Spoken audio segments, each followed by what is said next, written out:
উপাচার্য ডক্টর লুৎফর এবং ডক্টর মোহাম্মদ আলী জিন্না, সম্মানিত ট্রেজারার মহোদয়, উপস্থিত শিক্ষক শিক্ষিকা, কর্মকর্তা কর্মচারী, জাতীয় বিশ্ববিদ্যালয়ের পরিবারের সকল সদস্যকে আমি বাংলাদেশ জাতীয়তাবাদী দল এবং সরকারের পক্ষ থেকে আন্তরিক প্রীতি এবং শুভেচ্ছা জানাচ্ছি। জাতীয় বিশ্ববিদ্যালয়ের পাশ দিয়ে আমাদের জাতীয় যাতায়াত অনেকদিন আগে বোধহয় একবার এসেছিলাম, সেটা 95-96 সাল হবে, তখন এসেছিলাম। এরপরে আর কোনোদিন এখানে আসা হয় কারো মানে একাডেমিক কোনো কাজে ভর্তি সংক্রান্ত এখানে আসা হয়েছে। যাই হোক, ভাইস চ্যান্সেলর মহোদয় এখানে চমৎকার পরিস্থিতির কথা, এখানকার জাতীয় বিশ্ববিদ্যালয়ের বিভিন্ন ডেভেলপমেন্ট ইত্যাদি নানা বিষয় এবং শিক্ষা কার্যক্রম বিষয় নিয়ে কথা বলেছেন, যেখান থেকে অনেক কিছু আমরা উপকৃত হলাম এবং জানলাম।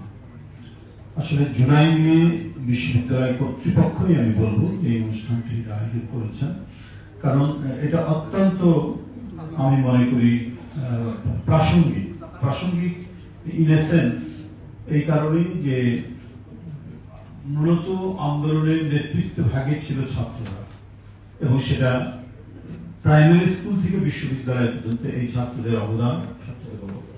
জনগণ এটিকে সমর্থন করেছে এবং নেমে উঠছে। ছাত্রদের এই মহিমান্বিত আত্মত্যাগের পাশাপাশি অনেক শ্রমিক গুলিতে নিহত হয়েছেন, রিক্সাওয়ালা গুলিতে নিহত হয়েছেন, হোটেলের বাবুর্চি গুলিতে নিহত হয়েছেন ফ্যাসিবাদের আইন শৃঙ্খলা বাহিনী, এবং সাংবাদিক পর্যন্ত নিহত হয়েছে।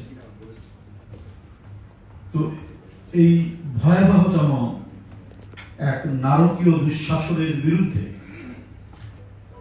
অবশেষে ছাত্রদের নেতৃত্বে দেশের জনগণ নেমে এসেছিল, নানা শ্রেণী পেশার মানুষ।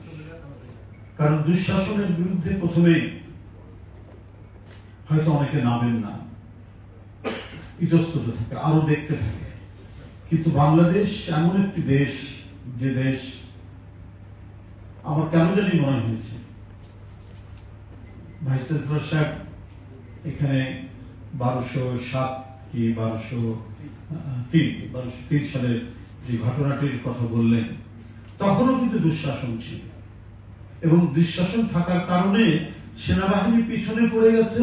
মাত্র 17 জন সৈন্য নিয়ে সেনাপতি রাজধানীতে ঢুকে পড়েছে এবং রাজা পিছনের দরজা দিয়ে পালিয়ে গেছে।